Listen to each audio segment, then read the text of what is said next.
O que você sabe sobre Caverna do Dragão? Olá, eu sou João Arredolima, eu sou designer, desenhista e eu gosto muito de pesquisar coisas. E nesse episódio eu resolvi pesquisar sobre Caverna do Dragão. Quando surgiram as primeiras imagens de um suposto live action de Caverna do Dragão em 2019, muitos já estavam comemorando. Haviam aqueles que estavam céticos, achando que era apenas um 1º de abril fora de época, e havia quem acreditasse ser legítimo, e por isso muita esperança foi levantada. Mas o que ninguém esperava era que em 2019 Caverna do Dragão voltasse como uma peça publicitária para a campanha de um carro da Renault. A série animada nasceu e morreu nos anos 80 e, diferente de tantas coisas que conseguiram uma sobrevida ao longo dos anos, nunca mais foi retomada em qualquer formato que seja, nem para explicar o seu controverso final que, durante anos, foi alvo das mais horripilantes lendas urbanas. Bem, no episódio de hoje eu vou tentar desvendar por que Caverna do Dragão permanece presa nessa caverna até hoje, comentar sobre o final da animação e como estão os direitos autorais dessa produção. Para começar, eu quero deixar claro que minha ideia aqui não é comentar sobre a trama de Caverna do Dragão. Eu acredito que se você está aqui assistindo esse programa, é porque conhece suficiente o desenho animado para não precisar ser relembrado de como era o seu conteúdo. Sendo assim, vamos lá. Caverna do Dragão conta a história de 6 crianças que entram num brinquedo chamado Caverna do Dragão, no original Dungeons and Dragons, que é basicamente uma montanha-russa, e são transportados para um mundo de fantasia medieval, onde contam com a ajuda de um pequeno mago para voltarem para casa. Dungeons and Dragons, o desenho animado, foi exibido originalmente no canal CBS durante 1983 e 1985, com produção da Marvel Productions e a D&D Entertainment, braço da empresa TSR Inc. No Brasil, o desenho supostamente estreou no Show da Xuxa em 1986, sob o nome de Caverna do Dragão. Eu digo supostamente, entre aspas, porque eu vi informações em alguns blogs de que ele estreou, na verdade, no Balão Mágico em 1984 e depois foi para o Show da Xuxa, que estreou em 1986. Mas como eu não consigo confirmar essas informações, eu deixo aqui registrado o asterisco. O nome original do desenho animado vem do jogo de RPG criado em 1974, Dungeons and Dragons. No Brasil, o desenho animado foi rebatizado por um motivo muito lógico. Em 1986, ou 84 que seja, nenhum jogo de Dungeons and Dragons, conhecido popularmente como D&D, havia sido publicado aqui. E como manter nome em inglês não era tradição na época, ainda mais para um desenho infantil, a série foi rebatizada. Imagino que o motivo para Caverna do Dragão, em vez de Masmorras e Dragões, era pela abertura do programa, apesar dessa ter sido limada de todas as exibições da Globo na TV aberta. No começo do desenho, os personagens entram num brinquedo que se parece uma caverna, dentro da boca de um dragão. E como praticamente não há presença de masmorras na série animada, mas de dragões sim, eu imagino que foi daí que se inspiraram para o título brasileiro. Essa modificação no nome ainda dá o que falar hoje em dia, porque como o desenho animado possui o mesmo nome do jogo de RPG nos Estados Unidos, toda vez que surge uma notícia de um possível filme sobre o jogo, os jornalistas brasileiros acham que estão comentando de um filme sobre o desenho animado. Sendo assim, uma típica notícia de Dungeons and Dragons terá um novo filme vira no Brasil, Caverna do Dragão terá um novo filme, induzindo o leitor brasileiro de que haverá um remake da série animada original. Completando a informação, o jogo de RPG Dungeons and Dragons só teve lançamento oficial no Brasil em 1993, na famosa caixa preta, e foi mantido seu nome original, sem tradução. Ainda falando sobre nomes modificados, o título da série não foi a única coisa. O nome Mestre dos Magos também não é esse. No original ele se chama Dungeon Master, que é um termo como narrador de RPG é conhecido nos jogos de D&D. Traduzindo para o português seria algo como Mestre de Masmorra. Novamente eu compreendo totalmente a mudança do nome, porque como nem existiu o jogo no Brasil, esse nome não fazia sentido nenhum. E tinha o fato que o papel do personagem não envolvia ser um mestre de masmorra, mas sim um mentor para o grupo. Acho que só conhecendo o jogo para entender o que esse termo significa. E, infelizmente, o público brasileiro não conhecia o jogo na época.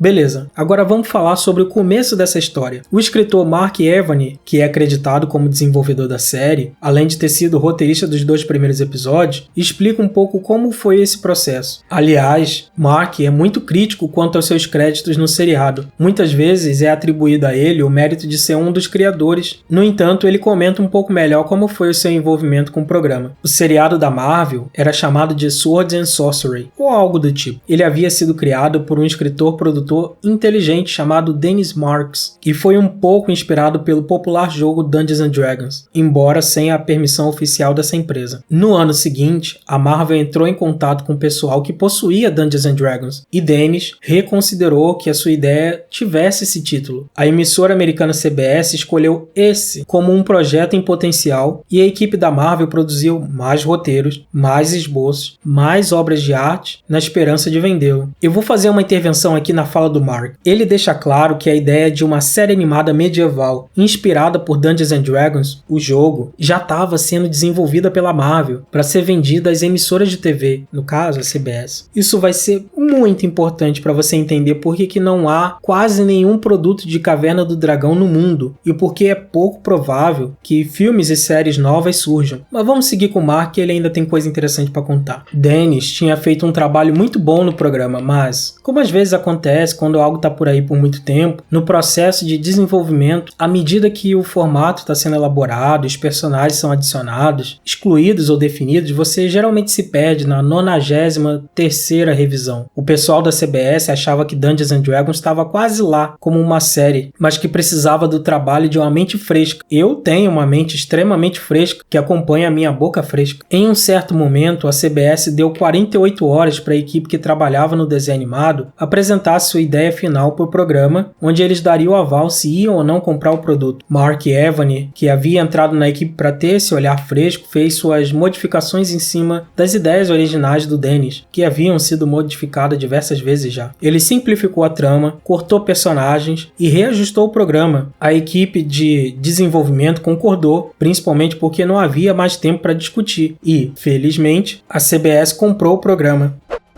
Caverna do Dragão fez um sucesso imenso nos Estados Unidos. Não era sem motivo, pois o jogo de RPG também estava no auge da sua popularidade, vendendo milhares de cópias. Em 1984, um ano após a estreia do programa de TV, estimava-se que D&D havia vendido 750 mil cópias no ano. 3 anos antes, estimava-se que haviam 3 milhões de jogadores de D&D nos Estados Unidos, o que motivou lá atrás a Marvel a trocar o desenvolvimento da série Swords and Sorcery para conseguir a licença de usar o nome Dungeons & Dragons. O programa de TV ficou tão famoso quanto o jogo de RPG e até mais na época. Aqui no Brasil, então, a TV brasileira criou uma geração de fãs de Caverna do Dragão, basicamente por lavagem cerebral. Não se sabe se o desenho animado era muito reprisado aqui porque as crianças assistiam ou se as crianças assistiam porque era muito reprisado. Só pra você ter noção, o programa foi exibido aqui no Show da Xuxa.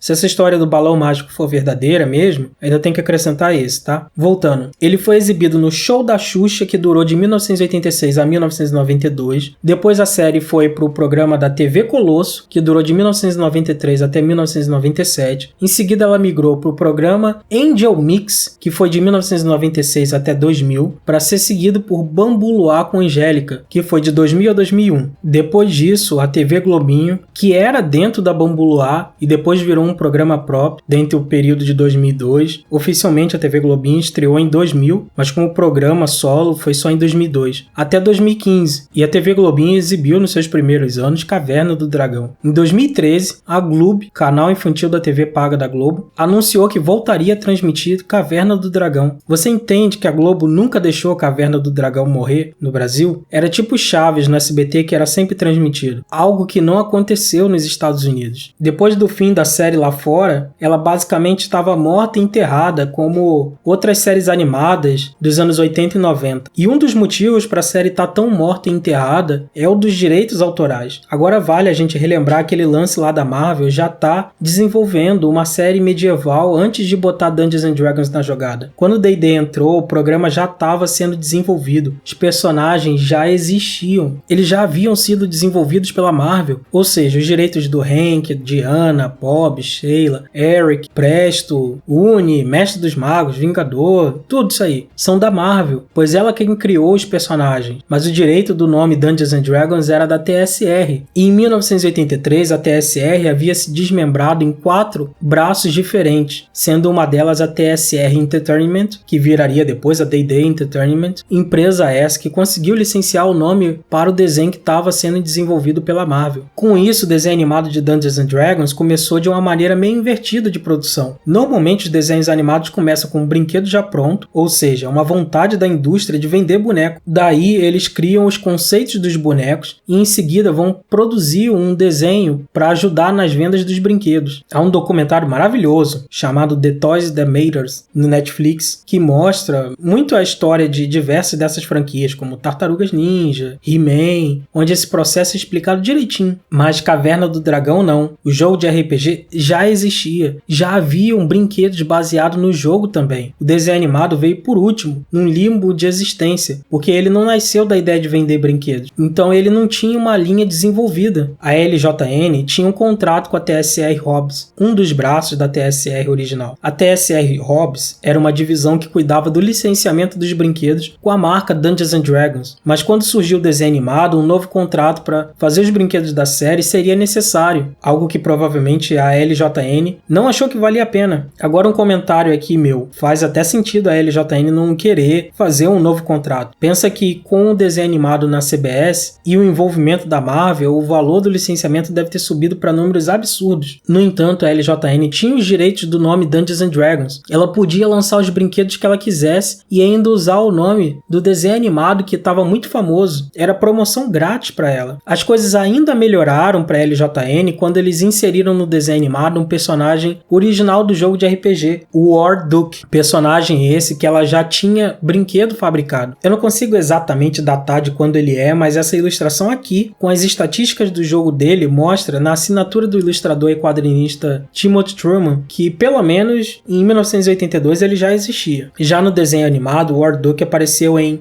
The Search of the Dungeon Master, 5º episódio da primeira temporada.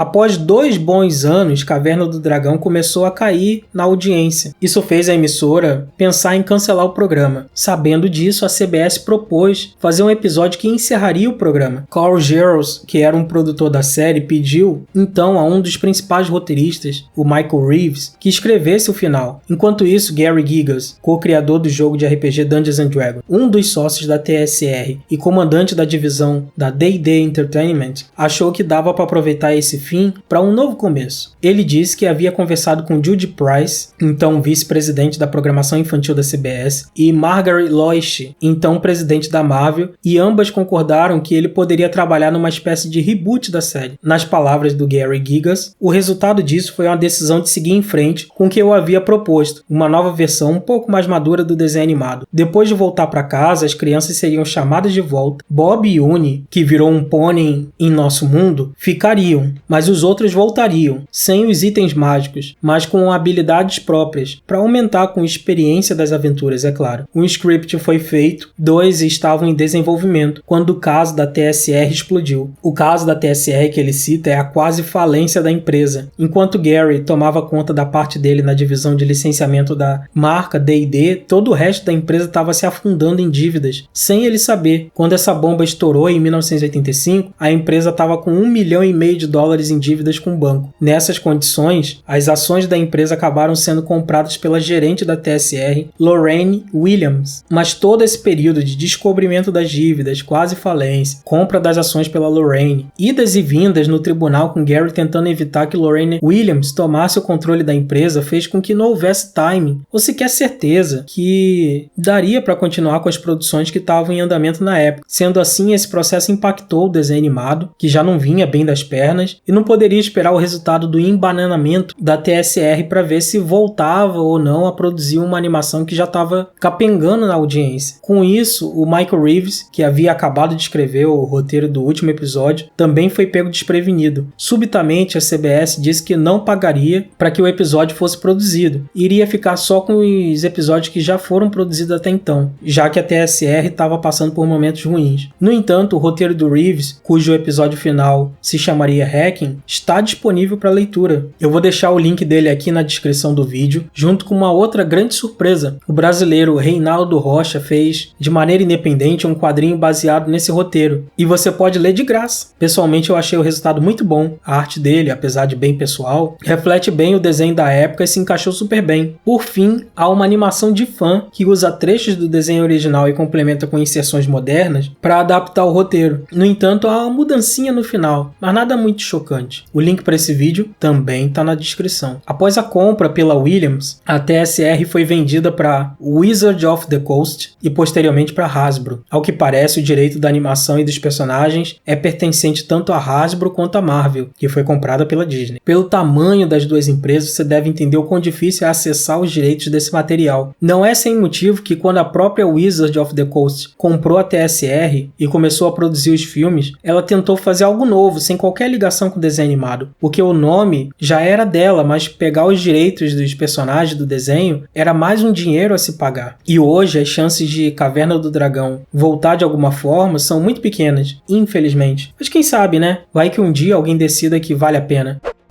Se você achou essa informação interessante, clique em gostei no vídeo, se inscreva no canal para não perder as próximas atualizações e recomende esse vídeo para as outras pessoas. Caso você queira me acompanhar nas redes sociais, eu estou no Twitter, no Instagram e no Facebook, o @é João R. Dolima. Me segue lá. Obrigado por assistir até aqui e nos vemos em breve.